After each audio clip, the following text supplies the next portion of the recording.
Just looking back at Florida, what were your general thoughts and impressions of how that night went? It was not a good night for us on offense. On offense, we started out slow, not being able to run the ball. We had 4 possessions in the first half, went 3 and out on one of them. Had a couple 8-drop possessions, flipped the field. Thought we worked well with, Coach Beamer and I were, just in communication on the fake punt. Like we were able to be safe on that 3rd down and run it, and set up that fake punt opportunity, which was an unreal play by our guys.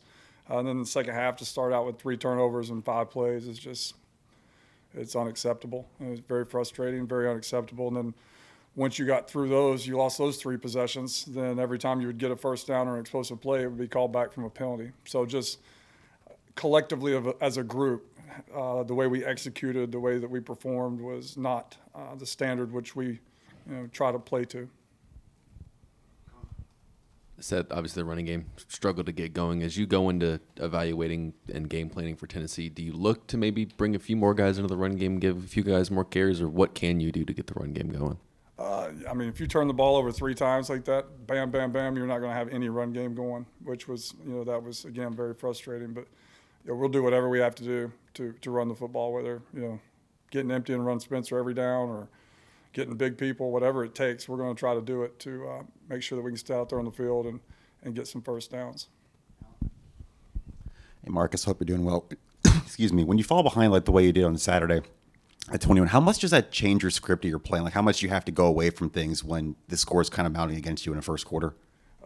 I fell back on the lessons learned against Missouri, where I remember we were talking about just, got away from the game plan too quick in that game. So, we were trying to be steadfast with what we were trying to establish in the run game and trying to get that going, trying to get Jaheim going, and our guys never panicked. Just you come out in the second half and do what we did first 3 drives. It's tough.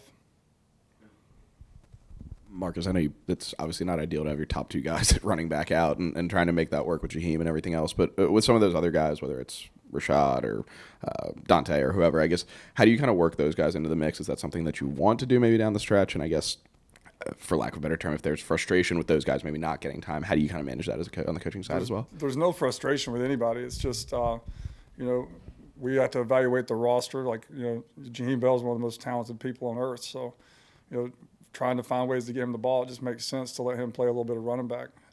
Juju's got his role, and then, they've been practicing well. So those other guys need to keep coming along and keep practicing better. And once we feel like when we put them in, they have a chance to be productive, then they'll go in the game. Marcus, with the turnover issues that you guys had with Florida, are there specific things you can do to fix that? How much of that kind of comes down to luck versus, an actual technical issue you can fix? It isn't luck. It's a decision, and from our standpoint as coaches, we have to coach it and demand it every single day in practice. Position coaches, me included.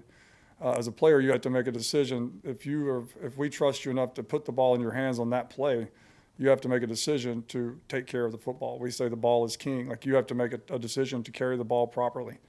And all 3 times the other night when we did turn the ball over was a result of just poor ball security and poor technique of carrying the football, which is not just the player, it's the coach as well. I mean, there's somewhere disconnected through this whole process of practice that we must not be demanding it enough. So you don't want to be reactionary. That's the most frustrating thing, and come back and start doing different things. I mean, we do ball security every day.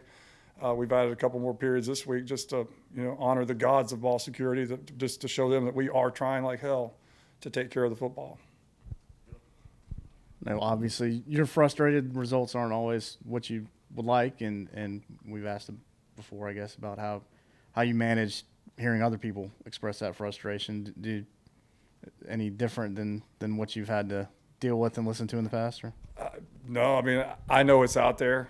It's tougher on my family, and it's tougher on our players because they don't get to come in the bunker and basically just disconnect from the world. We disconnect and don't have any clue what y'all are writing, what you're saying, any of that stuff. We know it's out there, obviously, but we can just, kind of bunker down here and separate ourselves from it. So it's more family and our players having to, process through all the information. But I love it. The fact, I've worked my whole life in football, and I've been too many places where they didn't even know you had a game. And, it's basketball season. They're at the gym. Like, I love the fact that we're that passionate about this program, about this organization. Is it frustrating at times? It is, but you know what? I need to get our guys playing better. And, you know, as a fan, you come out and you want to see a product. As a coach, I want to see a product of our hard work, of practice. It's frustrating. So I totally get it. And, you know, I have no, like ill will towards anybody. Everybody has the right to their opinion. It does get tough sometimes, but it is what it is. And when you sign up to do this job, you know you're going to go through the ups and downs of it. Just kind of sticking with that, but you guys spent a lot of time this offseason bringing in skill talent, bringing in guys out of the portal offensively. Why hasn't it clicked to the nature you guys maybe have wanted it to this year? I think just the inconsistency of guys staying healthy at the right time. I think guys learning a new offense, and it's one thing to learn it. Again, this is coach talk. We've done it. We did it in the spring. We did it in the summer. It's another thing when you get to camp and you get to play in games. So I think just learning each other through games, player to coach, coach to coach, coach to player. And I think just the inconsistency of having all of our guys at the same time. I think whenever you lose a guy like Marshawn Lloyd, who's a first down every 3 or 4 times he touches the ball, that hurts you. So I think just having to be a little bit of a grab bag at times just to make sure that we're doing things to try to move the ball, creates inconsistency. And then I think confidence. Our guys got to be confident. They work their butt off. They're resilient. They're tough. They love each other. They love playing the game. So I think just we get things going early. Usually we'll be pretty good. If it doesn't go great early, sometimes we have to fight some demons. So there's all kinds of different reasons for the inconsistency. But again, our guys come back to work this week. We're ready to go win. We've convinced ourselves we're ready to go win the Super Bowl this week with how we prepared and how we practiced. So I can't wait to watch them on this stage on Saturday night. And shoot, they've earned the right to go and compete with the way they've worked and been resilient in this process. You mentioned it being tougher without Lloyd. He was kind of the identity of this team early in the year. Do you feel like this offense still has an identity without him? And if so, what do you kind of think that is? I think we're reshaping our identity. I think, our identity now becomes, a team that can, throw the ball and run the ball with Spencer out there, that can have the availability to put DK out there, that have the availability to have a playmaker like Jaheim at receiver, a guy like a Jaheim at running back, a guy like Nate Atkins that does a little bit of everything. You got a guy like Stogner that can work in the middle of the field. So, I think the identity is I think our identity is more of our mindset more so than what you see on the field. I think it's just a tough mindset and willing to do whatever it takes, no matter how hard or how long it takes to try to get things done. How hard is that to do, trying to shift an identity 10 or 11 weeks into the season when you've spent the entire offseason trying to build maybe not a different one, but a different one?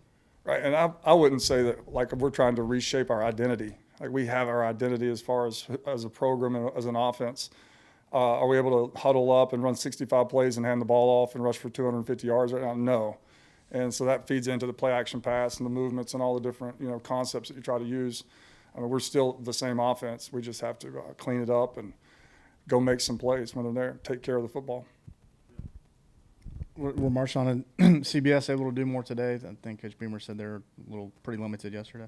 Yeah, they were out there moving around. Again, just not a lot with us on offense, but they're out there moving, getting back, ready for play.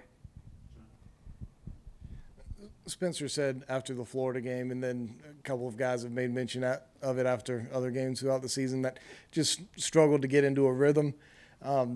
How is any of that attributed to switching personnel so much at the skill positions in and out after each play, or what can you attribute that to?